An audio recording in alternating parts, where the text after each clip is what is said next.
Hey, welcome back to Album April. It's April 9th, and today I listened to Blonde by Frank Ocean. I don't know how I'm supposed to spell blonde on this album because everywhere I look it's referred to as blonde with an E, but on the album it's blonde with no E. And for those of you who don't know, traditionally blonde with an E is referring to women and girls, blonde with no E is referring to men and boys. Though, given that one of the themes of this album is a sort of crisis of identity, that was probably intentional. Frank Ocean is primarily an R&B artist, and R&B is not my genre of choice.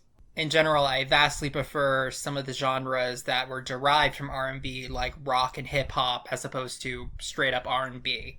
I first heard about Frank Ocean back in 2012 when he got nominated for Album of the Year with Channel Orange, and his song Thinking About You got some radio play. I listened to that album and I don't remember anything about it. It's been so long, it wasn't really that interesting to me.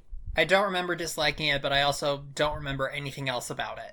And by the way, I assume that Frank Ocean was related to Billy Ocean. He's not. Frank Ocean is a stage name anyway. Frank Ocean is also queer. He hasn't really put a label on it publicly, at least, but he's definitely not straight. So that's a sort of perspective you don't hear a lot in the R&B genre. I was prepared for Blonde to be sort of avant-garde, but it was actually a lot more than I was expecting it to be. Most of these songs don't really have a standard structure of like verse, chorus, bridge, whatever. A lot of them feel like streams of consciousness almost. They just sort of start and then they just keep going until they're done. Now, that's not necessarily a bad thing, it's just not the standard format, but going away from that format does present a lot of different challenges. On the top of my head, I think that the two most prominent challenges of that is being able to maintain the audience's interest and also knowing when to be done. And in general, I kind of feel like the songs on Blonde failed at both of those things. I didn't really care for this album. I thought it was just sort of this stream of consciousness, and once I was done listening to it, I could barely remember anything from it. Like when I was done, I looked at the track listing, I was like, I don't remember anything about that song there. Did I even listen to a song called that? In that vein, it's a bit like OK Computer from yesterday, but I do think that OK Computer did a better job at keeping things interesting, like keeping the ball rolling. I do have positive things to say about this album. There were a few good songs on it. This album saved all of its best songs for the very end. And maybe it's because I've released albums myself, but I always painstakingly look over the order, trying to make sure that there's a good mix of high points spread throughout the entire album. Because when you're streaming an album and you're not interested in it, there's no sunk cost in just quitting early.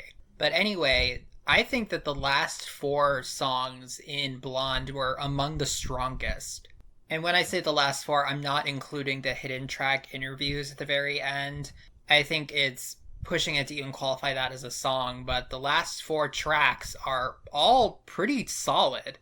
And I do believe that Siegfried was my favorite song on this whole album. Though going back really quick for a moment, I don't understand the idea of hidden tracks on albums. I don't think I ever have.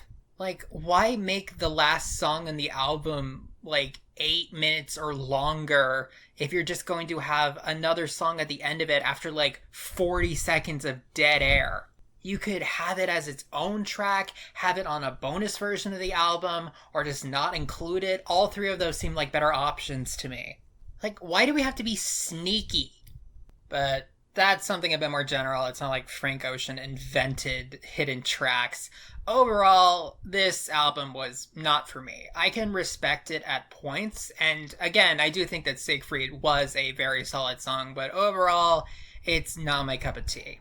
Frank Ocean has not released a studio album since this one, and this was back in 2016. But he has released some songs since then, and overall, he seems to be doing fine, so good for him. I don't really have anything else to say, so thank you for listening. I'll see you tomorrow.